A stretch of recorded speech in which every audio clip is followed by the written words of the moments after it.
Good morning class.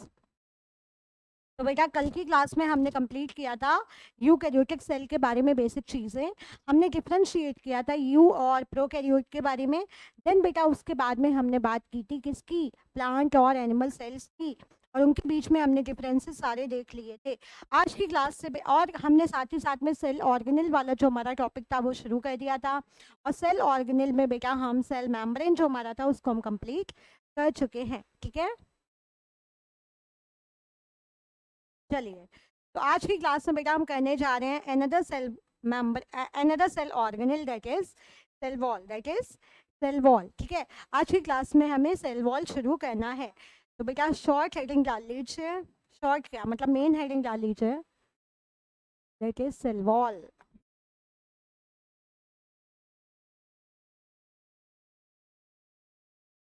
ठीक है, अब ये बेटा जो हमारा सेल वॉल होगा ये एनिमल सेल्स में तो एब्सेंट हो गई। ठीक है, it is absent in the animal cells, it is absent in animal cells.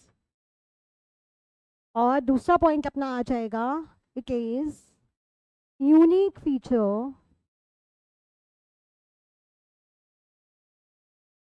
Of plant cells. यानी कि जो हमारे प्लांट सेल्स हैं वहां पर तो सेल वॉल हमारी पाई जाएगी, लेकिन जो हमारे एनिमल सेल्स हैं बेटा वहां पर जो हमारी सेल वॉल है ये एब्सेंट रहेगी। ठीक है, होती क्या है, outer to plasma membrane, it is rigid,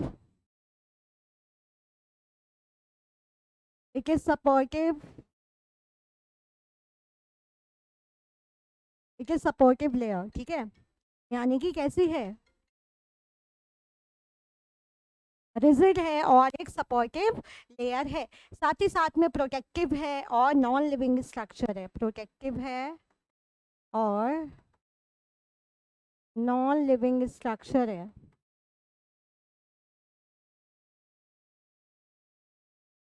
ठीक है, नॉन लिविंग स्ट्रक्चर हो जाएगा। ठीक है, उसके बाद में बेटा पहली बार ये किसने देखी थी बताइए। ये थोड़ा सा ट्रिकी क्वेश्चन है, थोड़ा सा आप ध्यान लगाएंगे ना तो आप बता देंगे कि पहली बार सेल वॉल किसने देखी थी। Cell wall was first seen by Robert Hooke. क्यों रॉबर्ट हुक, क्योंकि बेटा सबसे पहले कॉर्क सेल पे एक्सपेरिमेंट इन्हीं ने किया था। तो इन्होंने सबसे पहले हमारी जो सेल वॉल थी इसको देखा हुआ था। कौन से साल में देखा था बेटा, हमें पता है कौन से साल में देखा था, 1665 में। इज दैट क्लियर है, इतनी चीजें हमें सेल के बारे में क्लियर है, सेल वॉल के बारे में क्लियर है। अब नॉट ओनली प्रोवाइड्स सपोर्ट, ठीक है, या फिर शेप, ये केवल बेटा आपको सपोर्ट या शेप ही प्रोवाइड नहीं करेगा, साथ ही साथ में ये एक बहुत इंपॉर्टेंट फंक्शन को भी परफॉर्म करता है जो कि है हमारा सेल का इंटरेक्शन, है ना। देख लीजिए, helps in cell interaction. Okay, ठीक है, यानी कि सेल को इंटरेक्शन करने में भी ये बेचारा हमारा हेल्प करेगा। ठीक है, अब ये जो सेल वॉल बेटा होती है अलग अलग ऑर्गेनिज्म में अलग अलग मटेरियल की बनी होती है। ठीक है, cell wall is composed of different materials. ठीक है, अलग अलग ऑर्गेनिज्म में बेटा अलग अलग टाइप की आपको सेल वॉल दिखेगी। फॉर एग्जांपल बेटा जो बैक्टीरियल सेल वॉल होगा, bacterial cell wall, it's will be made of peptidoglycan. किसका बना होगा, पेप्टिडोग्लाइकन का। वही बेटा जो हमारा फंजाई का सेल वॉल होगा, fungal cell wall, that will be made up of chitin. ठीक है, जो हमारा प्लांट का सेल वॉल होगा, that will be made up of cellulose, that will be made of cellulose. बेटा अगर हम अलगी की बात करें प्लांट में भी, तो हमारी और भी चीज़ आ जाएंगी जैसे कि हेमीसेलुलोज, पैक्टिन एक्सेट्रा। तो बेसिकली बेटा इस पॉइंट से हमें एक बात पता लगी है कि जो हमारा सेल वॉल होगा ज़रूरी नहीं है वो सेलुलोजिक ही हो, वो अलग अलग मटेरियल का अलग अलग ऑर्गेनिज्म में पाया जाएगा। ठीक है, उसके बाद में बेटा अगर हम इनके स्ट्रक्चर की बात करें, देखिए अब हम बात करेंगे स्ट्रक्चर ऑफ सेल वॉल की। ठीक है, उससे पहले बेटा ये नोट कर लीजिए,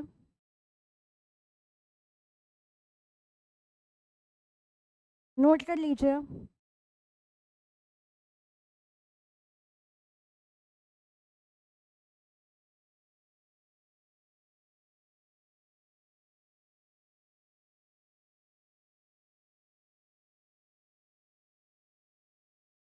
अब हम जो सेल वॉल जिसके बारे में हमने इतनी सारी बातें तो कर ली, अब आखिर इनका स्ट्रक्चर कैसे बना होता है, तो बेटा इसमें भी हमें तीन चीजें देखने को मिलेंगी। एक तो लैमेला मिलेगा, प्राइमरी वॉल मिलेगा, और एक सेकेंडरी वॉल मिलेगा। ठीक है, तो बेसिकली इनको हम तीन पार्ट्स में स्टडी करने वाले हैं, मिडिल लैमेला,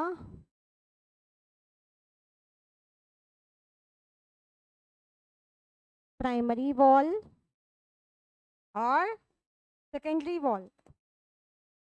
ये बात समझ में आ गई, यानी कि जो हमारा सेल वॉल का स्ट्रक्चर है बेटा वो तीन चीज़ों से मिलके बना है, प्राइमरी वॉल, सेकेंडरी वॉल और मिडिल लैमिला। अब ये तीनों पार्ट्स कैसे कैसे फंक्शन करेंगे, ठीक है। ये जो मिडिल लैमिला है बेटा ये क्या है, कैल्शियम पैक्टेट की लेयर है, लेयर ऑफ कैल्शियम पैक्टेट। ठीक है, कैल्शियम पैक्टेट का ये लेयर है। उसके बाद में बेटा ये क्या करेगा, इसका फंक्शन क्या होगा, इसका फंक्शन लिख लीजिए, होल्ड्स और ग्लूज सेल टुगेदर, यानी कि जो हमारे सेल्स हैं उनको आपस में जोड़े रखने का काम करता है। और ये किसका बना हुआ है, किसका कंपोज है, कैल्शियम पैक्टेट का। उसके बाद में बेटा जो हमारी प्राइमरी वॉल है ये capable of extension and growth. और बेटा लेटर ऑन क्या होता है, थोड़ी देर बाद, थोड़े टाइम बाद, थोड़े एज के बाद ये जो हमारी प्राइमरी वॉल है ये कम्प्लीटली डिमिनिश हो जाएगी। कम्प्लीटली क्या हो जाएगी, डिमिनिश हो जाएगी। ठीक है, तो लिख लीजिए डिमिनिशेस लेटर ऑन, डिमिनिशेस।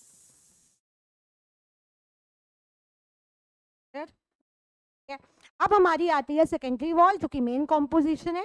ठीक है, उसके बाद में बेटा ये कहाँ पाई जाएगी, formed on inner side, formed on inner side. देखिए अगर हमने ऐसे बात की ये हमारा आउटर वाला एनवायरनमेंट है, ये हमारा सेल के अंदर वाला एनवायरनमेंट है, ये हमारी सेल वॉल है। तो सेल वॉल में आउटर वाला हमारा मिडिल लैमेला हो गया, बीच वाला हमारा प्राइमरी वॉल हो गया।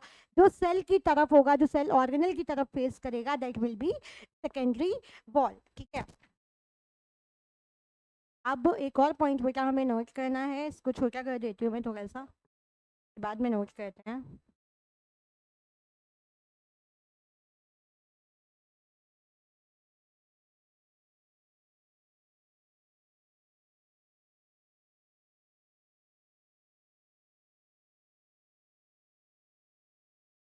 ठीक है, अब बेटा हमें एक पॉइंट नोट करने चलना है, this is a very important point. ठीक है, उससे पहले बेटा ये सब नोट कर लीजिए जल्दी से।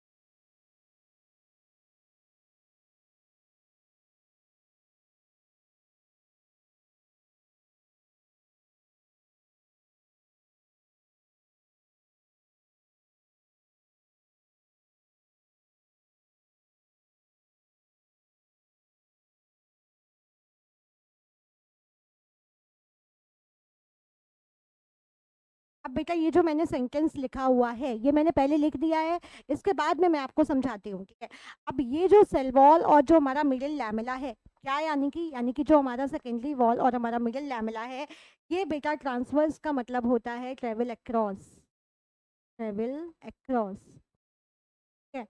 बाई प्लाज्मोडेस्मेटा, प्लाज्मोडेस्मेटा क्या है बेटा, वो ब्रिज है जो साइटोप्लाज्म को नेबरिंग सेल के साथ में कनेक्ट करेंगे, which connect cytoplasm to neighbouring cells. यानी मतलब समझ में आया? दोबारा सुनिए कि जो हमारी सेल वॉल है ये 3 बेसिक लेयर्स से मिलकर बनेगी। सबसे आउटर वाला मिडिल लैमेला, देन हमारा बीच वाला पोर्शन प्राइमरी वॉल और लास्ट वाला हमारा सेकेंडरी वॉल। ये जो बेटा हमारा प्राइमरी वाला वॉल होगा ये क्या करेगा, ये एनलार्ज करेगा, इनटेक टाइम के बाद में अपने आप को खत्म यानी कि डिमिनिश हो जाएगा, गायब हो जाएगा। जो हमारा सेकेंडरी बेटा वॉल है ये हमेशा सेल ऑर्गेनल की तरफ होगा, और सेल वॉल और जो हमारा मिडिल लैमेला है, ठीक है, ये दोनों मिलके बेटा ट्रैवर्स करेंगे, और किसके भाई दोनों ट्रैवर्स, इनको कौन करेगा, प्लाज्मोडेस्मेटा, जिसका फंक्शन क्या होगा, दो सेल्स को साइटोप्लाज्म को आपस में कनेक्ट कर देना। This is all about the cell wall, ठीक। एक बार बेटा ये वाला स्ट्रक्चर देख लीजिए, ये है एक हमारा प्लांट सेल, इसकी बेटा आउटर मोस्ट लेयर को हमने बोला सेल वॉल, और इसी सेल वॉल के अंदर हमारा क्या है, इसी सेल वॉल के अंदर है हमारा सेल मेम्ब्रेन। बेटा बिल्कुल परेशान मत होइए, ठीक है। मैंने जो लैमेला और ये प्राइमरी और सेकेंडरी वॉल बताए हैं मैं इनका भी डायग्राम लेके आई हूँ, दिखाऊंगी अभी। ये देख लीजिए बेटा, ये देख लीजिए, ये एक प्लांट सेल का हमने डायग्राम बनाया, ठीक है। ये जो बेटा आपको स्ट्रक्चर दिख रहा है दिस वन, ये क्या हो जाएगा अपना वैक्यूल, है ना। और ये जो पेरीफेरी की तरफ दिख रहा है ये हमारा क्या हो जाएगा, न्यूक्लियस, ठीक है। अब बेटा हम चलते हैं बाहर की मेम्ब्रेन की तरफ। ये जो आपको दिख रही होगी ये ग्रीन वाली इनर स्ट्रक्चर, इसको बेटा हमने मार्क किया है क्या, एक मिनट रुकिए मैं पेन डार्क कर लूँ, हाँ। ये वाला जो स्ट्रक्चर बेटा, ये जो लास्ट वाली हमारी लाइन है, this is plasma membrane, this is what, plasma membrane, ठीक है, इतना क्लियर है। अब इसी प्लाज्मा मेम्ब्रेन के साथ में हमारी कनेक्टेड होगी सेकेंडरी वॉल। इसी प्लाज्मा मेम्ब्रेन के साथ में ये जो ग्रीनिश पोर्शन दिख रहा है बेटा, ये जो कनेक्ट हो रही है, that is what, this is secondary wall, है ना, ठीक है। ये हमारी होगी सेल वॉल, वैक्यूल हम ऑलरेडी बता चुके हैं, न्यूक्लियस बता चुकी हूँ मैं। अब इसी बेटा सेकेंडरी वॉल के जस्ट एडजेसेंट ये जो आपको व्हाइट लेयर दिख रही है, this is going to be primary wall, this is going to be primary wall, ठीक है। और अंदर जो लिक्विड है that is cytoplasm, and then हमारी बीच वाली लेयर जो हो जाएगी that will be middle lamella. Is that clear? Clear है बेटा दोनों चीजें, ठीक है। हाँ, एक बार इसको एनसीईआरटी से देख लेते हैं हम, आ जाइए।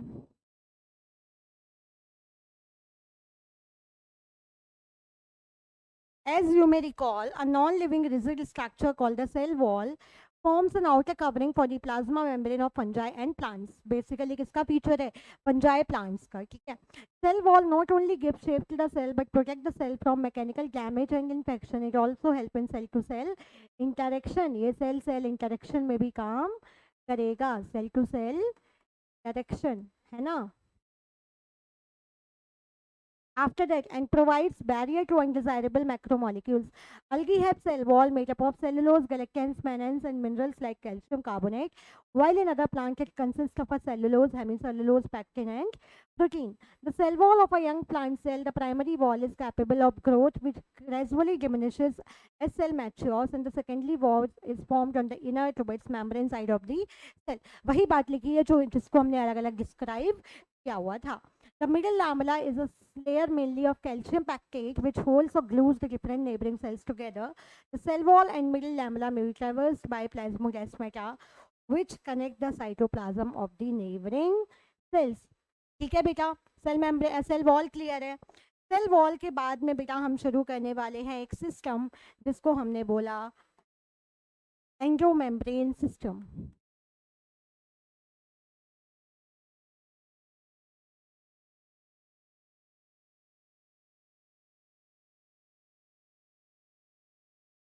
बेटा इस सिस्टम को समझने से पहले चलते हैं एक एग्जांपल की तरफ, ठीक है। मैं आपको समझाती हूँ क्या होता है। देखिए स्कूल लाइफ की तरफ चलते हैं, ठीक है। अपने स्कूल लाइफ, स्कूल डेज को याद करते हैं। तो बेटा जो हमारी स्कूल लाइफ थी उसमें कुछ ग्रुप्स थे, है ना। ऐसे ग्रुप थे जो एक साथ मतलब एक ग्रुप ऐसा होता था क्लास में, जो यूनिटी, हमेशा यूनिटी शो होती थी। और मान लो एक को पनिशमेंट मिली है तो दूसरा हमेशा तैयार रहता था कि भाई मुझे भी पनिशमेंट चाहिए, है ना।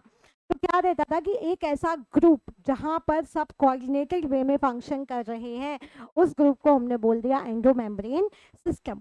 उसके बाद क्लास में बेटा कुछ थे हमारे नोटोरियस बच्चे थे, बहुत शैतान बच्चे थे। वो क्या कहते थे, मैम जैसे ही मैम एंटर हुई क्लास में, मैम आज तो आपने टेस्ट बोला था, ठीक है। तो सारे लोग उनको लुक्स देते थे एकदम कि भाई क्यों ऐसे रिएक्ट कर रहे हो, कि मतलब तुम क्लास से अलग हो, है ना। तो कुछ ऐसे सिस्टम होंगे जो कोऑर्डिनेट आपस में नहीं करेंगे। तो एक हो गया हमारा एंडोमेम्ब्रेन सिस्टम, एक हो गया हमारा नॉन एंडोमेम्ब्रेन सिस्टम।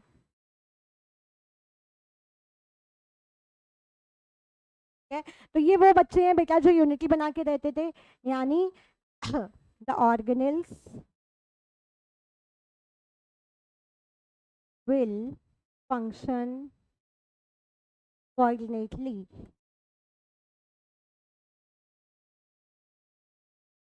यानी कि इन कोऑर्डिनेशन।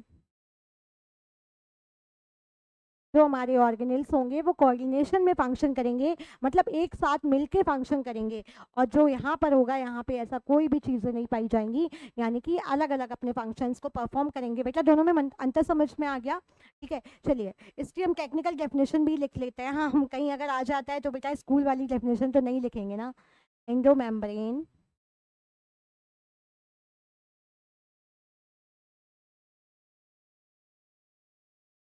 तो बेटा ये वो सिस्टम है जहाँ पे ऐसे ऑर्गेनल्स आएंगे, जहाँ पे ऐसे सेल ऑर्गेनल आएंगे जो आपस में कोऑर्डिनेट होकर फंक्शन करेंगे, ठीक है। लिख लीजिए ग्रुपिंग ऑफ, ग्रुपिंग, ओहो, grouping of some membrane bound organelle. कैसे ऑर्गेनल बेटा, मेम्ब्रेन बाउंड, यानी कि किसका कैरेक्टरिस्टिक फीचर है, यूकैरियोटिक सेल्स का ही फीचर है। Which functions in close coordination, which functions in close coordination with each other, ठीक है। यानी कि जो एक साथ में, एक दूसरे के साथ में कोऑर्डिनेट होके फंक्शन करेंगे, ठीक है। अब इसमें कौन कौन आएंगे बेटा, दिस इंक्लूड्स, दिस इंक्लूड्स, पता है किसी को, बताइए, पता हो तो बताइए। Endoplasmic reticulum,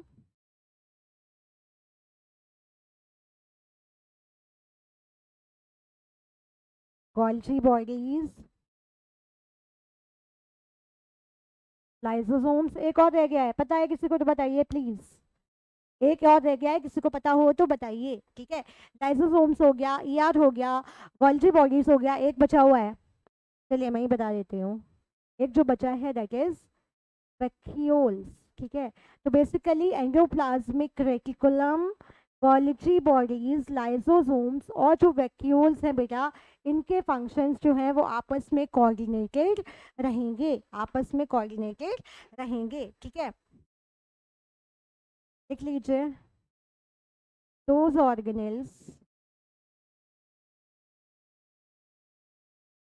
whose functions are not coordinated are not the part of the system, are not the part of this system। बेटा इसमें हमारे एग्जाम्पल कौन कौन आ जाएंगे, प्लास्टिड आ जाएगा, माइटोकॉन्ड्रिया आ जाएगा, न्यूक्लियस आ जाएगा, ठीक है, एक्सेट्रा एक्सेट्रा। तो जितने सारे बचे हुए ऑर्गेनल्स हैं बेटा वो नॉन एंडोमेम्ब्रेनस सिस्टम का हिस्सा है। और बेटा इसमें एक और accessory organ that is peroxisomes, वो भी यहीं पर आएंगे, ठीक है। तो ये हमारा हो गया। तो बेटा सबसे पहले हम बात करेंगे आज की क्लास में दैट इज एंडोप्लाज्मिक रेटिकुलम, ठीक है, हेडिंग डाल लीजिए।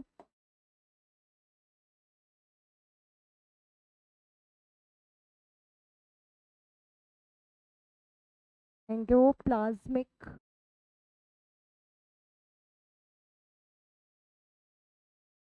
रेटिकुलम। सबसे पहले बेटा हम किसकी बात करने चल रहे हैं? हमारे एंडोप्लाज्मिक रेटिकुलम की। ठीक है, एंडोप्लाज्मिक रेटिकुलम की बात करने हम चल रहे हैं।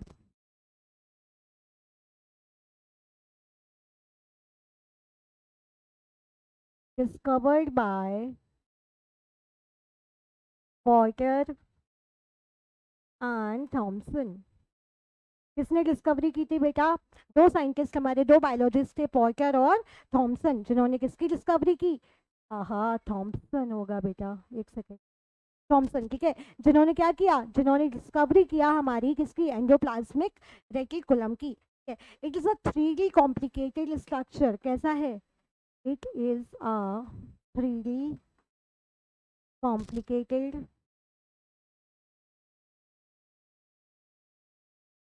स्ट्रक्चर, यानी कि इसका जो स्ट्रक्चर हमारा होगा वो 3D रहेगा और कॉम्प्लिकेटेड रहेगा। और बेटा and interconnected system of membranes. System of membranes, यानी कि इस सिस्टम में हमें बहुत सारी जो मेम्ब्रेन्स हैं वो आपस में कोऑर्डिनेट करती हुई दिखाई देंगी। ठीक है, मेम्ब्रेन, साथ ही साथ में मेम्ब्रेन लाइंड चैनल्स भी होंगे बेटा, जो कि साइटोप्लाज्म के थ्रू रन करेंगे। Membrane associated channels that lies within cytoplasm। ठीक है, तो साइटोप्लाज्म के अंदर ही लाए करेंगे। ठीक है, उसके अलावा बेटा जो इंट्रासेलुलर स्पेस है उसको ये डिवाइड कर देगा। It divides intracellular space into two parts, यानी कि सेल के अंदर ही जो हमारी स्पेस है बेटा, इसको ये दो पार्ट्स में डिवाइड कर देगा। एक तो हमारा हो जाएगा बाहर की लेयरिंग वाला पोर्शन, और एक हमारा हो जाएगा अंदर का, अंदर वाला पोर्शन, यानी कि ल्यूमिनल। ल्यूमिनल यानी कि ल्यूमिनल यानी कि इनसाइड ईआर वाला पोर्शन है ना।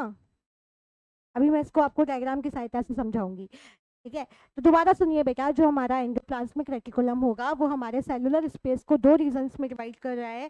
एक तो ल्यूमिनल एरिया, यानी कि जो हमारी ईआर के अंदर वाला एरिया है, और एक हमारा एक्स्ट्रा ल्यूमिनल एरिया जो कि हमारे साइटोप्लाज्म की तरफ है। एक्स्ट्रा ल्यूमिनल एरिया, ठीक है, जो हमारा कहाँ है बेटा? साइटोप्लाज्म। है, जो हमारा साइटोप्लाज्म की तरफ है। भाई सीधी सी बात है, कोई ऑर्गेनेल अगर सेल के अंदर प्रेजेंट है, साइटोप्लाज्म में फ्लो कर रहा है, दैट मींस एक उसका फेस जो होगा वो साइटोप्लाज्म को फेस करेगा, एक उसके अंदर का पोर्शन होगा, तो अंदर वाले को हमने बोला ल्यूमिनल और बाहर वाले को हमने बोला एक्स्ट्रा ल्यूमिनल। ठीक है, ये बात समझ में आ गई? एक बार दोबारा सुनिए, जो हमारे एंडोप्लाज्मिक रेटिकुलम है, they are the first members of our endomembrane system. इसका बेटा डिस्कवरी किसने किया था? हमारे पॉर्टर और थॉमसन ने। ठीक है, उसके बाद में बेटा it is a well connected membranes system, जहाँ पे हमारे मेम्ब्रेन का जो चैनल है वो भी आपस में एसोसिएटेड रहेगा।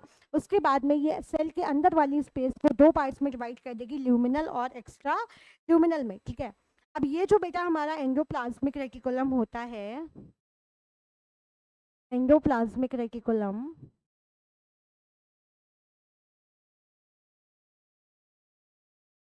बेटा ये दो तरीके का होगा।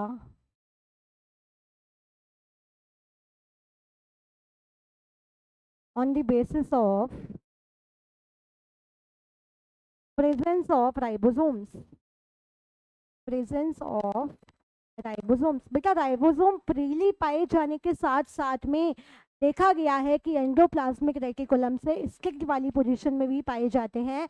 और जब वो स्टिक हो जाता है हमारे एंडोप्लाज्मिक रेटिकुलम के साथ में, तो ऐसे एंडोप्लाज्मिक रेटिकुलम को हम बोलेंगे rough endoplasmic reticulum. Rough endoplasmic reticulum. और जब राइबोसोम्स हमारे एंडोप्लाज्मिक रेटिकुलम के स्पेस पे अटैच नहीं होंगे, तो उसको हम बोलेंगे SER। ठीक है, यानी कि स्मूथ एंडोप्लाज्मिक रेटिकुलम। तो बेसिकली अगर हम बोले तो endoplasmic reticulum is of the two types on the basis of presence of ribosomes. If the ribosomes are present, the ER is said to be RER, that is rough endoplasmic reticulum, and if the ribosomes are not present, the ER is said to be smooth endoplasmic reticulum. बेटा ये जो दोनों हैं ये है जो ये अलग अलग फंक्शन को परफॉर्म करेंगे। सबसे पहले तो यहाँ पे पॉइंट नोट कर लीजिए, राइबोसोम्स अटैचेस टू ER, ठीक है। यहाँ पे क्या होगा, no ribosomes found, no ribosomes found. अब बेटा इनका हम फंक्शन लिख लेते हैं एक एक लाइन में। इन दोनों के फंक्शंस जो हैं वो अलग अलग हैं, फंक्शंस।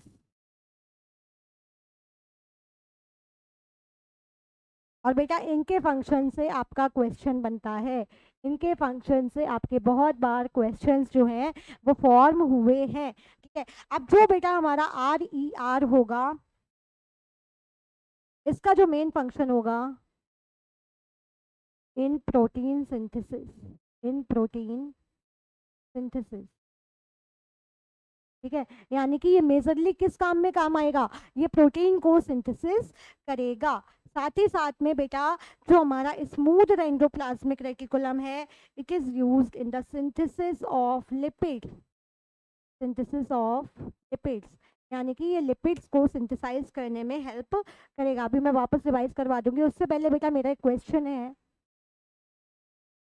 कि एंडोप्लाज्मिक रेटिकुलम तो सेम है, ठीक है, लेकिन वो क्या चीज़ है जो इसे RER और SER में डिफ्रेंशिएट कर रही है। आखिर ऐसा क्या प्रेजेंट है जो इसको RER और SER में डिफ्रेंशिएट कर रही है? किसी को पता हो तो आंसर बताइए।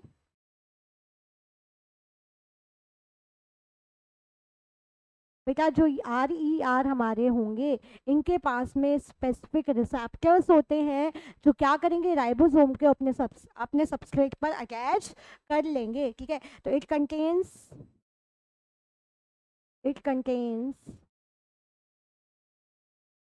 राइबोफोरिन प्रोटीन, राइबोफोरिन प्रोटीन, ठीक है। कौन सी प्रोटीन बेटा, नाम हमें याद रखना है, इनके पास में होगी राइबोफोरिन प्रोटीन, और साथ ही साथ में होंगे SRP receptors and SRP receptors, ठीक है, which will enhance the binding of ribosome, which will enhance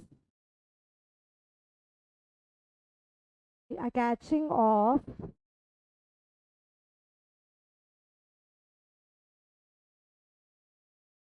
ribosomes. यानी कि रफ एंडोप्लाज्मिक रेटिकुलम में क्या होगा, इनके पास में स्पेसिफिक प्रोटीन और SRP रिसेप्टर्स पाए जाते हैं, जिनकी वजह से जो हमारे राइबोसोम्स हैं वो आके इनके सरफेस पे अटैच हो जाएंगे। दोबारा सुनिए बेटा, जो हमारा एंडोप्लाज्मिक रेटिकुलम सिस्टम है उसको राइबोसोम के प्रेजेंस के आधार पर हमने दो पार्ट्स में डिवाइड किया। कौन से दो, एक तो RER और एक SER, that is rough endoplasmic reticulum और स्मूथ एंडोप्लाज्मिक रेटिकुलम। जो बेटा हमारे रफ एंडोप्लाज्मिक रेटिकुलम होंगे, इनके पास में एक प्रोटीन प्रेजेंट है that is known as ribophorin, और दूसरी चीज इनके पास है SRP रिसेप्टर्स, जिसकी वजह से इनके सरफेस पे क्या अटैच हो जाएंगे, राइबोसोम्स। जब राइबोसोम अटैच हो गए तो इनको हमने बोल दिया रफ एंडोप्लाज्मिक रेटिकुलम। जो बेटा हमारे RER हैं ये प्रोटीन सिंथेसिस में मेजर रोल प्ले करेंगे। अब वहीं रह गए बेचारे हमारे स्मूथ वाले एंडोप्लाज्मिक रेटिकुलम, इनके पास में कोई राइबोफोरिन नहीं है, कोई SRP रिसेप्टर नहीं है, दैट मीन्स यहाँ पे आके कोई भी हमारा जो राइबोसोम वो अटैच नहीं होगा। और बेटा SER का हमारा फंक्शन रहेगा क्या, SER का हमारा फंक्शन रहेगा सिंथेसिस ऑफ लिपिड। क्लियर है, कोई समस्या बेटा? आगे इसको हम NCERT से देख लेते हैं और इसका डायग्राम भी देख लेते हैं। उससे पहले बेटा ये देख लीजिए एक डायग्राम, ये है बेटा हमारा एंडो मेम्ब्रेन सिस्टम, ठीक है। ये है हमारा एंडो मेम्ब्रेन सिस्टम जिसमें हमारा क्या आ रहा है, RER आ रहा है, हमारा SER आ रहा है, हमारे सिक्रेटरी वेसिकल यानी हमारे गोल्गी अपैरेटस आ रहे हैं, और हमारा आ रहा है लाइजोसोम्स, ठीक है। चलिए उसके बाद में बेटा हम एंडो मेम्ब्रेन सिस्टम का एक छोटा सा ब्रीफ डिस्कशन करते हैं, उसके बाद में हम चलेंगे एंडोप्लाज्मिक रेटिकुलम की तरफ, ठीक है। Endo membrane system, While each of the membranous organelle is distinct in terms of its structure and function, many of these are considered together as an endomembrane system because their functions are coordinated. Coordinated मतलब एक के बाद एक function होना है लगातार, ठीक है. The endomembrane system include endoplasmic reticulum, Golgi complex, lysosomes, and vacuoles. Since the functions of the mitochondria, chloroplast, and peroxisome are not coordinated with the above components, these are not considered as the part of endomembrane system. तो बेटा हमने जो endomembrane system किया था इसमें हमें कौन कौन ऑर्गेनल्स को पढ़ना है, endoplasmic reticulum, Golgi bodies, lysosomes और वैक्यूल्स, ठीक है. चलिए आगे बढ़ते हैं हम. अब बेटा हमने सबसे पहले बात की एंडोप्लाज्मिक रेटिकुलम की. किसकी बात की? एंडोप्लाज्मिक रेटिकुलम की. बेटा ये जो आपको सरफेसेस दिख रहे हैं ना attach, these are actually the ribosomes. अब यहाँ पे बेटा राइबोसोम्स प्रेजेंट है, इस वाले पोर्शन को देखिएगा. यहाँ पे बेटा हमारे राइबोसोम्स प्रेजेंट है, यानी इस पोर्शन को हम क्या बोलेंगे? RER, ठीक है. क्या काम करेगा? मेजरली आपके प्रोटीन को सिंथेसिस करने में हेल्प करेगा. उसके बाद में बेटा ये जो इसके ऊपर गोल गोल स्ट्रक्चर पाए जा रहे हैं, these are known as ribosomes. और ये पूरा स्ट्रक्चर यहाँ से लेके यहाँ तक का this is rough endoplasmic reticulum. और ये जो आपको ये वाले स्ट्रक्चर्स दिख रहे हैं, इस टाइप की जो आपको बेटा प्लेट्स दिखाई दे रही हैं, इनको हम बोलते हैं क्या? सिस्टर्नल स्पेसिस, ठीक है. अब जो ये बेटा आपको नीचे वाले रेटिकुलम्स दिख रहे हैं, जहाँ पर कोई भी राइबोसोम आपको अटैच नहीं दिख रहा है, इसको हम बोलेंगे स्मूथ एंडोप्लाज्मिक रेटिकुलम. और बेटा इसका मेन फंक्शन क्या होगा? Lipid synthesis. प्रोटीन सिंथेसिस कौन कर रहा है? हमारा रफ एंडोप्लाज्मिक रेटिकुलम. और जो हमारा स्मूथ एंडोप्लाज्मिक रेटिकुलम है बेटा, वो क्या कर रहा है? This is actually making the lipids, यानी कि लिपिड सिंथेसिस. इसको बेटा एक बार हम एनसीईआरटी से देख लेते हैं. आ जाइए, दिख रहा है डायग्राम? या देखिए बेटा, ये हमारा हो गया न्यूक्लियस अंदर वाला लेयर, ठीक है. बीच में हमारे न्यूक्लियर पोर्स प्रेजेंट है. उसके बाद में ये वाला जो पोर्शन है, this is rough endoplasmic reticulum. और ये जो ऊपर आपको ब्राउनिश स्ट्रक्चर दिख रहे हैं बेटा, दीज आर राइबोसोम्स. और ये जो नीचे वाला स्ट्रक्चर दिख रहा है जहाँ पे एक भी राइबोसोम प्रेजेंट नहीं है, this is smooth endoplasmic reticulum. बेटा diagram is important, diagram is important, क्योंकि डायग्राम से क्वेश्चन बनते हैं. ये लोग आपको मार्क करके दे देंगे और आपको बताना पड़ेगा कि कौन सा ऑर्गेनल कौन सा है, ठीक है. Electron microscope studies of eukaryotic cell reveal the presence of a network or reticulum of tiny tubular structures scattered in the cytoplasm that is known as endoplasmic reticulum, ठीक है. Hence, ER divides the intracellular space into two distinct compartments, that is luminal that is inside ER and extraluminal that is cytoplasm compartment. The ER often shows ribosomes attached to their outer surface. The endoplasmic reticulum bearing ribosome on their surface is known as rough endoplasmic reticulum, ठीक है. और किस वजह से? Now we know, राइबोफोरेंस और SRP receptors की वजह से. In the absence of the ribosomes, they appear smooth and are known as smooth endoplasmic reticulum. RER is frequently observed in the cell actively involved in the protein synthesis and secretion. They are extensive and continuous with the outer membrane of the nucleus. The smooth endoplasmic reticulum is the major site for the synthesis of lipid. In animal cell, lipid-like steroidal hormones are synthesized in SER, that is हमारा smooth endoplasmic reticulum. Is that clear बेटा? कोई समस्या यहाँ तक? आगे चलें. आगे बेटा हम देखेंगे कुछ differences between the RER and SER, ठीक है. अब बेटा ध्यान से देखिएगा, यहाँ पे सब कुछ है, यहाँ पे सब कुछ अवेलेबल है. देखिए, rough endoplasmic reticulum, smooth endoplasmic reticulum. It possesses ribosome attach to it membrane, यानी कि जो हमारा RER होगा उसके पास में हमारे क्या अटैच रहेंगे? राइबोसोम्स. और हमारे SER के पास में कोई भी राइबोसोम्स अटैच नहीं है, ठीक है. अब जो हमारा RER होगा, इसमें formed of cisternae and a few tubules. और बेटा यहाँ पे होंगे सिस्टर्ने की जगह वेसिकल. बेटा हमने डायग्राम भी देखा है, ये देखिए, ये जो सिस्टर्ने वाला स्ट्रक्चर है ये कहाँ पाया जा रहा है? हमारे RER में. और हमारे SER में क्या पाया जा रहा है? जहाँ पर हमारी सिस्टर्ने नहीं है बल्कि ट्यूब्यूल लाइक स्ट्रक्चर्स प्रेजेंट हैं. ये बात समझ आ गई? It participates in the synthesis of enzymes and protein, synthesis of glycogen, lipid and steroids. Basically जो हमारा SER होगा, जो स्मूथ हमारा एंडोप्लाज्मिक रेटिकुलम होगा, वो लिपिड सिंथेसिस में हेल्प करेगा. It helps in the formation of lysosomes. कौन? हमारा RER. और ये जो हमारा SER होगा, इट गिव राइज टू स्पेरोजोम्स। बेटा ये हमारे सिलेबस में नहीं है, जानने की ज़रूरत नहीं है, ये बहुत हाई क्लासेस में आएगा, ठीक है। उसके बाद में RER, it is internal and connected with the nuclear envelope, it is peripheral and may be connected to the plasmalemma, ठीक है। Ribophorins are present and help ribosome attach to ER और डिवॉइड ऑफ राइबोफोरेंस। राइबोफोरेन के बाद अलावा बेटा क्या था? SRP receptors. It might develop from the nuclear envelope, develop from rough endoplasmic reticulum। ये बेटा RER से ही बनेंगे, ध्यान रखिएगा इस चीज को। जो हमारे SER हैं वो RER से ही बनते हैं। सिर्फ उनके पास क्या प्रेजेंट नहीं होगा, उनके पास नहीं होगा तो SRP रिसेप्टर्स और साथ ही साथ में राइबोफोरिन प्रोटीन्स नहीं होंगी, ठीक है। Provides protein and lipid for Golgi apparatus, provide vesicle for this phase of Golgi apparatus. So these are the beta differences between the endoplasmic reticulum as well as our smooth and rough endoplasmic reticulum। बेटा इसको note कर लीजिए, note this, ये सारे differences को note कर लीजिए।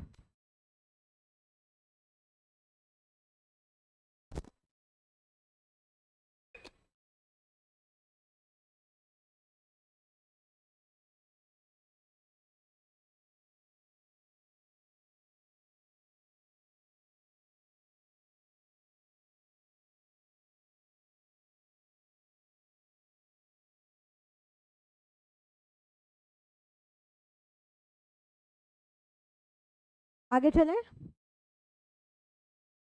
आगे बेटा एंडोमेम्ब्रेन सिस्टम का जो सेकंड वाला पार्ट था, दैट वाज गोल्जी अपैरेटस। कौन था? Golgi apparatus.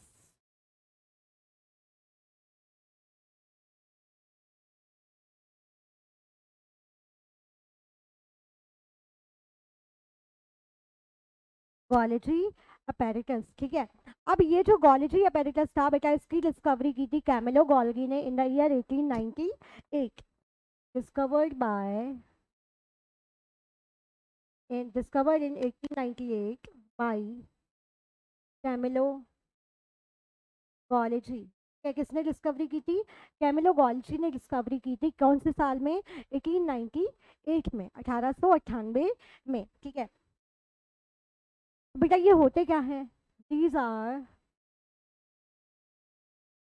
Reticular structure, reticular structure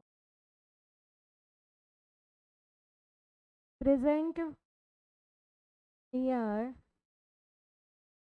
nucleus, ठीक है। न्यूक्लियस के पास पाए जाने वाले रेटिकुलर स्ट्रक्चर्स को बेटा हमने बोला गोल्जी अपैरेटस, ठीक है। Consist of many flat disc like cisternae, consist of many flat disc like cisternae, है, यानी कि यहाँ पर सिस्टर्नी पाई जाएगी। और साथ ही साथ में बेटा ये पैरेलली स्टैक्ड होते हैं। ये पैरेलली मतलब ऐसे पैरेलल, एक दूसरे के पैरेलल रहेंगे, ठीक है। They are parallelly, parallelly stacked, ठीक है। यानी इनका जो डेवलपमेंट हो रहा होता है, ये जो बन रहे होते हैं कैसे बनेंगे? पैरेलली बनेंगे, ठीक है, पैरेलली बनेंगे। उसके बाद में बेटा इसमें दो फेजेस बनते हैं। कौन से फेज? सिस और transfer phase. They have cis trans phase. अब ये सिस और ट्रांस फेज क्या होता है? सपोज कोई ऐसा स्ट्रक्चर है, तो बेटा इसका एक जो फेज होगा वो होगा सिस फेज और एक फेज हमारा होगा कौन सा फेज? ट्रांस फेज, ठीक है। Cis is convex forming face, cis is convex forming phase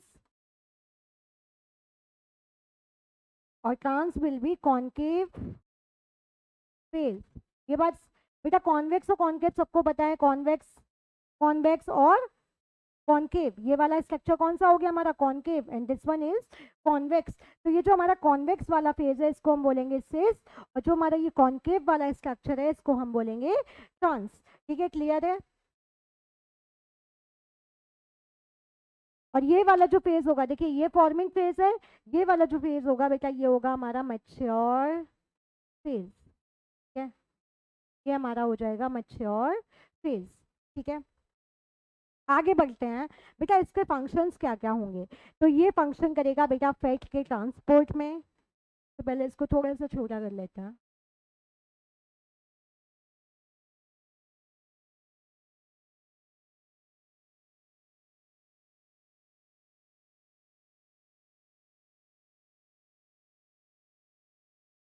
functions बेटा, मेन फंक्शन तो इनका होता है पैकेजिंग का। किसका होगा? पैकेजिंग का, ठीक है। मेन फंक्शन होगा इनका पैकेजिंग का। उसके बाद में सिक्रीशन होगा। क्या होगा? सिक्रीशन। फैट को ट्रांसपोर्ट करेंगे, किसको? फैट को, फैट ट्रांसपोर्ट। और लास्ट बेटा इनका जो फंक्शन होगा, that will B transformation of the membrane, that will B transformation of the membrane.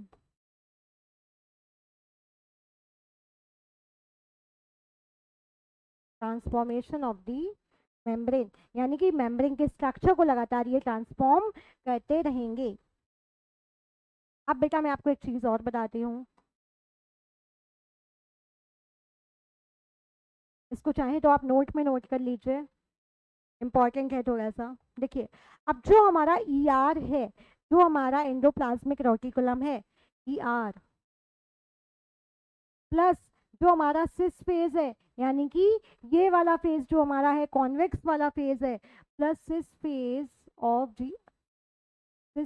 Of GC यानी कि Golgi complex, EC plus cis phase of Golgi apparatus जो है बेटा, ये जाएंगे किसकी तरफ? मूव टुवर्ड्स, मूव टुवर्ड्स जाएंगे बेटा ये ट्रांसफेज की तरफ, मूव्स टुवर्ड ट्रांसफेज। किस लिए जाएंगे? पैकेजिंग का फंक्शन परफॉर्म करने के लिए। किसके लिए जाएंगे?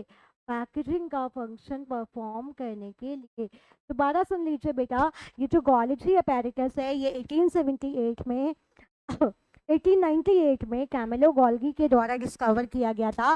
बेटा ये कैसे स्ट्रक्चर है? रेटिकुलर स्ट्रक्चर्स है। साथ ही साथ में कहाँ पाए जाएंगे? न्यूक्लियस से, न्यूक्लियस के आसपास पाए जाएंगे।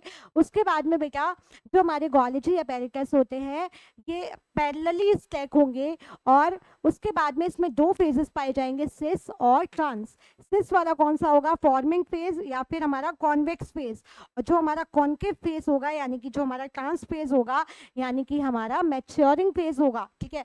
ये जो ER और जो हमारे सिस फेज है ये ट्रांस फेज की तरफ जाएंगे। किस लिए? पैकेजिंग का फंक्शन परफॉर्म करने के लिए। इसके अलावा बेटा इसके और क्या क्या फंक्शन है? पैकेजिंग हो गया, सिक्रीशन हो गया, फैट ट्रांसपोर्ट हो गया, और ट्रांसफॉर्मेशन ऑफ मेम्ब्रेन हो गया। बेटा this is our Golgi apparatus. ये हमारा क्या हो गया? गोल्जी अपैरेटस, ठीक है। ये बेटा है हमारा ट्रांस फेज यानी कि हमारा कॉन्केव फेज, और ये हमारा है सिस्टर्नी। ये जो आपको इस टाइप के स्ट्रक्चर, ये जो पैरेलली स्टैक्ड दिख रहे हैं, दीज आर सिस्टर्नी, ठीक है। और ये जो हमारा हो गया कौन सा फेज? कॉन्वेक्स वाला बेटा, ये वाला फेज जो हमारा हो गया दिस इज सिस फेज, ठीक है। सिस फेज इज फॉर्मिंग फेज और ट्रांस फेज इज हमारा मैच्योरिंग फेज, ठीक है। क्लियर है? चलिए आगे चलते हैं, इसको एक बार NCERT से देख लेते हैं। बेटा ये है हमारा गोल्जी अपैरेटस। अब बेटा इसमें जो ये हमारे सिस फेज दिखेंगे यानी कि जो हमारे कॉन्केव फेज दिखेंगे उनको हम बोलेंगे सिस, और जो कॉन्वेक्स वाला स्ट्रक्चर दिखेगा उसको हम बोलेंगे ट्रांसफेज, ठीक है। Camillo Golgi first observe densely stained reticular structures near the nucleus. These were later on named Golgi bodies after him. They consist of many flat disc-shaped sacs or cisternae of 0.5 to 1 nanometer in diameter. These are stacked parallel to each other. Varied number of cisternae are present in Golgi complex. The Golgi cisternae are concentrically arranged near the nucleus with distinct convexes or the forming phase and convex trans or the maturing phase. The cis and trans phases of the organelle are entirely different but interconnected. ये बात बेटा हमें याद रखनी है कि although they are completely different, लेकिन दोनों interconnected हैं. Performs the function of packaging material to be delivered either to intracellular targets or secreted outside the cell. Materials to be packaged in the form of vesicles from the ER fuses with the cis phase of the Golgi apparatus and moves toward the maturing phase, जो मैंने आपको अभी बताया था. This explains why the Golgi apparatus remains in close association with the endoplasmic reticulum. दोनों का system, दोनों का जो फंक्शन है बेटा वो कोऑर्डिनेटेड हो चुका है, ठीक है. Number of protein synthesized by ribosome on the endoplasmic reticulum are modified in the cisternae of the Golgi apparatus before they are released from its trans phase. Golgi apparatus is the important site of the formation of glycoprotein and glycolipid. बेटा ये point में note करना भूल गई. Glycolipid और glycoprotein का synthesis करेंगे, ठीक है. Synthesis of glycolipid and protein, यानी कि वो प्रोटीन्स और लिपिड जो ग्लाइकोजन के साथ में क्या है, जो ग्लाइकोजन के साथ में अटैच्ड हो रखे हैं, ठीक है, उनको ये क्या करेगा, सिंथेसिस करेगा, ठीक है. उसके बाद में बेटा हमारा तीसरा कौन सा था ऑर्गेनिल, तीसरा जो हमारा ऑर्गेनिल था that was the part of endomembranes system, that was lysosomes, that was lysosomes. अगली हेडिंग डाल लीजिए तीसरे स्ट्रक्चर की, दैट इज लाइसोसोम्स, जिनको हम बोलेंगे सुसाइडल बैग्स. बेटा इनके बारे में बताने से पहले मैं आपको ऑलरेडी बता देती हूँ कि ये जो हमारे लाइसोसोम्स होते हैं इनके पास में लार्ज अमाउंट में हाइड्रोलाइटिक एंजाइम प्रेजेंट रहते हैं, जिसकी वजह से ये खुद को ही डाइजेस्ट कर लेते हैं वेस्ट हो जाने के बाद में. यानी कि इनके पास में सुसाइड करने की कैपेसिटी है, खुद को ख़त्म करने की कैपेसिटी है. और किस वजह से खुद को ख़त्म कर पाते हैं, क्योंकि इनके पास में प्रेजेंट है हमारे हाइड्रोलाइटिक एंजाइम्स, ठीक है. ये जो बेटा लाइसोसोम्स हैं ये स्पेसिफिक फीचर है एनिमल सेल्स का, ये प्लांट में बहुत कम मात्रा में प्रेजेंट रहते हैं, ठीक है. तो हम किसकी बात कर रहे हैं बेटा, लाइसोसोम्स की. इसकी डिस्कवरी बेटा 1955 में हुई थी, discovered in 1955 bye Christian day डुबे, है ना. किसने डिस्कवरी की थी बेटा, क्रिश्चियन डे डुबे ने. कौन से साल में किया था, इन द ईयर 1955, 1955 में इसकी डिस्कवरी हुई थी. बेटा ये स्मॉल ऑर्गेनिल्स हैं, स्मॉल ऑर्गेनिल्स हैं, सिंगल मेम्ब्रेन है, यानी कि एक ही मेम्ब्रेन इनके ऊपर, सिंगल मेम्ब्रेन, सिंगल लेयर की मेम्ब्रेन जो है वो उनके ऊपर पाई जाएगी, ठीक है. उसके बाद में स्मॉल वेसिकल्स हैं, स्मॉल वेसिकल्स हैं. उसके बाद में इनका स्पेसिफिक फीचर क्या है कि इनके पास में प्रेजेंट है हाइड्रोलाइटिक एंजाइम्स, ठीक है. ये बनते कैसे हैं बेटा, they are formed by the packaging in Golgi apparatus. बेटा ध्यान से सुनिएगा. सबसे पहले तो एंडोमेम्ब्रेन सिस्टम में जो हमारे एंडोप्लाज्मिक रेटिकुलम और Golgi बॉडीज आई, इनके सिस्टम कैसे कोऑर्डिनेटेड है. देखिए मैंने क्या बताया था, सिस फेज का मटेरियल और साथ ही साथ में हमारे एंडोप्लाज्मिक रेटिकुलम का मटेरियल जाएगा ट्रांस की तरफ फॉर द पैकेजिंग मटेरियल. अब जब पैकेजिंग कंप्लीट हो जाती है, पैकेजिंग हो चुकी है, उसके बाद में बनते हैं हमारे organelles that are known as lysosomes, ठीक है. उसके बाद में they are rich in hydrolytic enzyme, they have hydrolytic enzymes,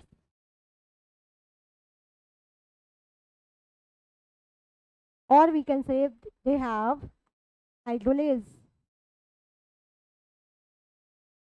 ठीक है. इनके पास में प्रेजेंट है hydrolase.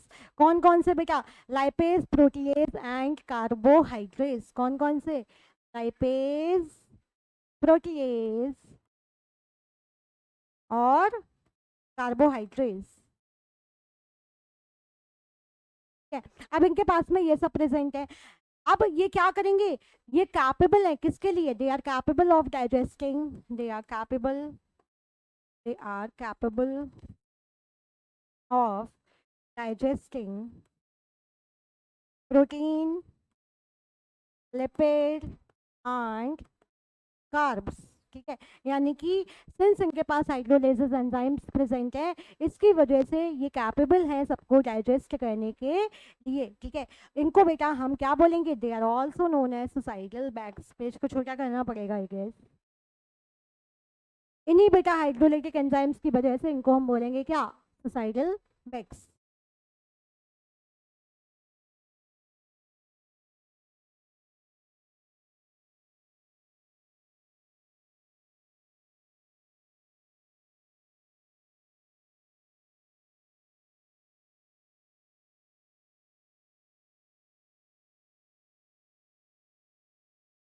they are known as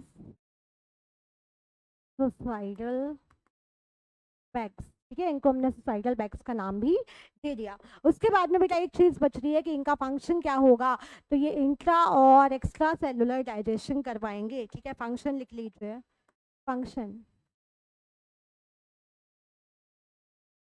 intra and extra cellular digestion. ठीक है, इंट्रा या फिर आउट एक्स्ट्रा सेलुलर डाइजेशन ये करवाएंगे। और साथ ही साथ में बेटा ऑटोफेगी, ऑटोफेगी नाम सुना होगा। और एक बहुत इंपॉर्टेंट प्रोसेस ये कहते हैं स्पर्मलाइजन। ठीक है, यानी कि जब स्पर्म ब्रेक करता है उस टाइम पे, ठीक है, तो स्पर्म लाइजेंस। तो ये बेटा हो गए इनके फंक्शंस, किसके, हमारे लाइजोसोम्स के। इनका स्ट्रक्चर देखोगे, ये इनका स्ट्रक्चर देख लेता। ये बेटा एक सेल है, इसमें से एक हमने लाइसोसोम को निकाला, उसको हमने डीप किया, उसको हमने क्या किया, उसको हमने जूम किया। तो बेटा ये सिंगल वॉल मेम्ब्रेनस है, यानी कि सिंगल मेम्ब्रेन इसमें प्रेजेंट है। और इसके पास में प्रेजेंट है हमारे हाइड्रोलिटिक एंजाइम, हाइड्रोलिटिक एंजाइम्स, या फिर जिनको हम बोलेंगे हाइड्रोलेजेस। कौन कौन से हैं अब हमें पता है, लाइपेजेस हैं, प्रोटीलेजेस हैं, और क्या क्या है, कार्बोहाइड्रेट्स है। ठीक है, हो गया, क्लियर है। लाइसोसोम का स्ट्रक्चर क्लियर हो गया। अब लाइसोसोम के बारे में हम देख लेते हैं, एनसीईआरटी क्या दे रही है हमारी। Lysosomes, these are membrane bound vesicular structure formed by the process of packaging in the Golgi apparatus. The isolated lysosomal vesicles have been found to be very rich in almost all type of hydrolytic enzymes, hydrolases, lipase, protease, carbohydrates, optimally active at the acidic pH। किस पे बेटा ये active होंगे, acidic pH पे। these enzymes are capable of digesting carbohydrate, proteins, lipid and nucleic acid। बेटा endomembrane system के हमने 3 system already discuss कर लिए हैं। एंडोमेम्ब्रेन सिस्टम बेटा बार बार रिवाइज इसलिए करवा रही हूँ कि नाम याद हो जाए। ठीक है, सबसे पहले था हमारा एंडोप्लाज्मिक रेटिकुलम,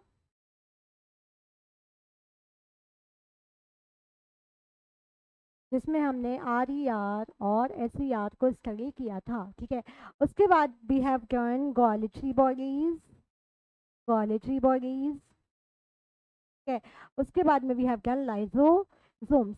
एक बच रहा है, इसको भी हम आज कंप्लीट कर लेंगे तो हमारा एंडोमेम्ब्रेन सिस्टम जो है वो कंप्लीट हो जाएगा। ठीक है, एक जो हमारा लास्ट बच रहा है दैट इज वैक्यूल्स। ठीक है, तो अगली शॉर्ट बेटा हेडिंग डाल लीजिए, शॉर्ट क्या मेन हेडिंग डाल लीजिए, वैक्यूल्स।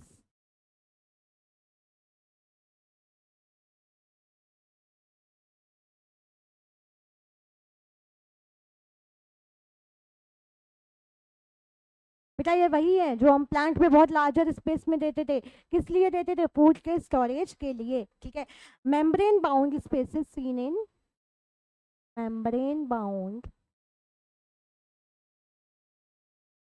स्पेसेस सीन इन, ओहो क्या स्पेलिंग लिख रही हूँ मैं, सीन, सीन इन साइटोप्लाज्म, यानी कि सिंगल मेम्ब्रेन बाउंड स्ट्रक्चर है बेटा ये भी, जो हमारे साइटोप्लाज्म में देखे जा रहे हैं। ठीक है, उसके बाद में बेटा कंटेन्स वाटर सेप। इनके अंदर बेटा आपको वाटर मिलेगा, यानी कि पानी मिलेगा, सेप मिलेगा, और ऐसे प्रोडक्ट्स मिलेंगे, एक्सक्रीटरी प्रोडक्ट्स मिलेंगे जो कि सेल के लिए यूजफुल नहीं रहे। And excretory products that are not useful for cell,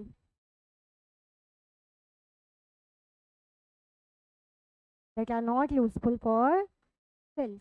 ठीक है, ये बात समझ में आई, यानी कि इनके पास में बेसिकली आपको वो चीज़ें भी मिलेगी जो सेल के लिए इंपॉर्टेंट नहीं है। ठीक है, उसके बाद में बेटा इनके ऊपर की एक मेम्ब्रेन होती है, मैंने आपको पहले भी बताया था, जिसको हम बोलते हैं tonoplast. Their membrane is called tonoplast. और ये सिर्फ बेटा किस में पाया जाएगा, प्लांट्स में। किस में पाया जाएगा, एनिमल्स में तो वैक्यूल्स बेटा नेग्लिजिबल होते हैं, और होंगे भी तो बहुत छोटे साइज में प्रेजेंट होंगे। अभी in plant they covers 90% of cell volume. In plants vacuoles cover 90% of cell volume. ठीक है, यानी कि जो हमारे वैक्यूल्स हैं ये प्लांट्स में 90% सेल वॉल्यूम को कवर करेंगे। अब ये जो बोल रहे टोनोप्लास्ट है, इसका क्या फंक्शन है? ठीक है, चलो ये लिख लेते हैं। बताइए किसी को तो बताओ, टोनोप्लास्ट। टोनोप्लास्ट का फंक्शन याद है किसी को? याद हो तो बताइए मुझे।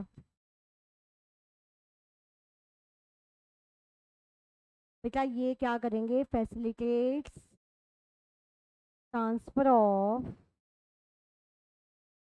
नंबर ऑफ आयंस, यानी कि जो आयंस का ट्रांसपोर्टेशन हो रहा है, ट्रांसपोर्टेशन हो रहा है, उसको ये फैसिलिटेट करेंगे। And other material against concentration gradient, against concentration gradient, किसके अंदर, वैक्यूल के अंदर, ग्रेडियंट इन वैक्यूल्स। यानी कि जो हमारा टोनोप्लास्ट है वही डिसाइड करेगा कि हमारे वैक्यूल्स के अंदर क्या क्या जा रहा है, क्या क्या हमारे वैक्यूल के अंदर एंट्री ले रहा है। अब बेटा ये जो वैक्यूल्स हैं ये जनरली हमें 4 तरीके में देखने को मिलेंगे।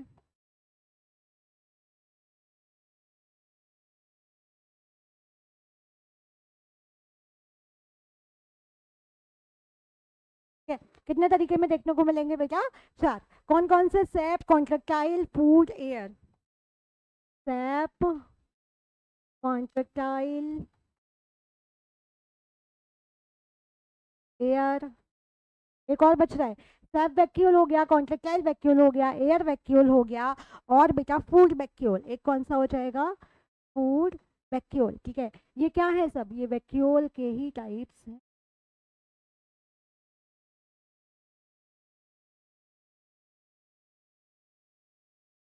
सबसे पहले बेटा बात कर लेते हैं हम सैप वैक्यूल की। सबसे पहले हम बात कर लेते हैं सैप वैक्यूल की। ठीक है, fluid field vacuoles separated by tonoplast। यानी कि कुल मिला के सब वैक्यूल्स वो हैं जो किसको स्टोर करेंगे? फ्लूइड को, किसी भी लिक्विड को स्टोर करेंगे। कॉन्ट्रेक्टाइल वैक्यूल्स बेटा जो हैं ये मेनली आपके फ्रेश वाटर ऑर्गेनिज्म में पाए जाएंगे, mainly in fresh water organisms. एक सेकंड रुकिए। या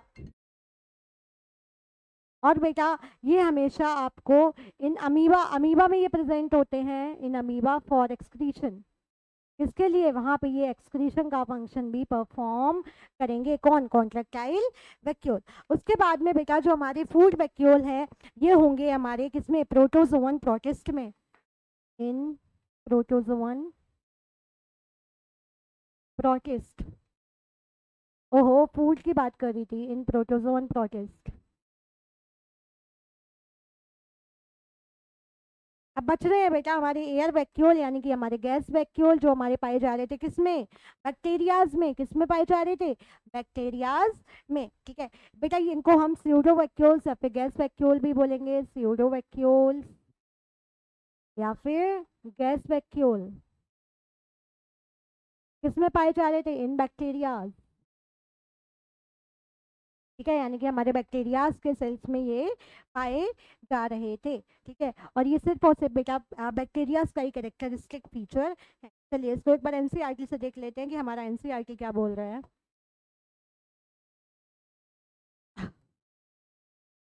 The vacuole is the membrane-bound space found in the cytoplasm. It contains water, sap, excretory product, and other material not useful for the cell.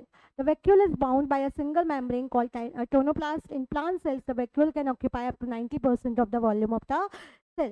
In plants, the tonoplast facilitates the transport of a number of ion and other material against concentration gradient into the vacuole. Hence, the concentration is significantly higher in the vacuole than in the cytoplasm. In amoeba, the contractile vacuole is important for excretion. In many cells, as in protists, food vacuoles are formed by engulfing the food particles. थोड़ा सा extra बता देती हूँ बेटा vacuoles के बारे में, ठीक है? थोड़ा सा एक्स्ट्रा जान लेते हैं. ये है बेटा डिफरेंट टाइप्स ऑफ vacuoles, ठीक है? Different vacuole types can be found in different cells. कुछ फंजाई और प्रोटिस्ट में specialise depending on the need of cell. Types बेटा हमने देखा, सबसे पहले हमने देखा सेंट्रल वैक्यूल. बेटा सेंट्रल वाला है, बीच वाला है, स्टोरेज का काम करेगा. Help maintain plant shape and structure by storing water, ठीक है. Food vacuole storage for molecules that is a food source for the cell. बेटा ये हमारे पाए जाएंगे प्रोटोजोन प्रोटिस्ट में, ठीक है. उसके बाद में हमारा कॉन्ट्रेक्टाइल वैक्यूल जो कि अमीबा में पाया जाएगा for the organ of excretion, as an organ of excretion. एक मिनट रुकिए. As an organ of excretion, ठीक है. Found in some protist can pump water and lose to maintain water balance, ठीक है. तो उसमें मेनली अमीबा, ठीक है. उसके बाद में अदर्स जहाँ पे ये क्या करेगा, स्टोरेज करेगा या फिर स्टोरेज करेगा या स्प्लिट करेगा टॉक्सिक मटेरियल को साइटोप्लाज्म के बाहर. तो इसी के साथ में बेटा आज की जो क्लास है इसको हम यहीं पे कंप्लीट करते हैं. और कल की क्लास में बेटा हम करेंगे क्या, non endomembrane system. Non endomembrane system को स्टार्ट करेंगे, जिसमें हमारा आएगा क्या, माइटोकॉन्ड्रिया, देन प्लास्टिड्स आ जाएंगे, ठीक है.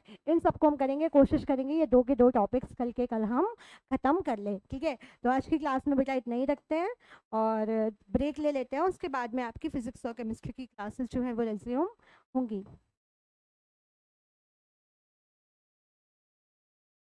Thank you.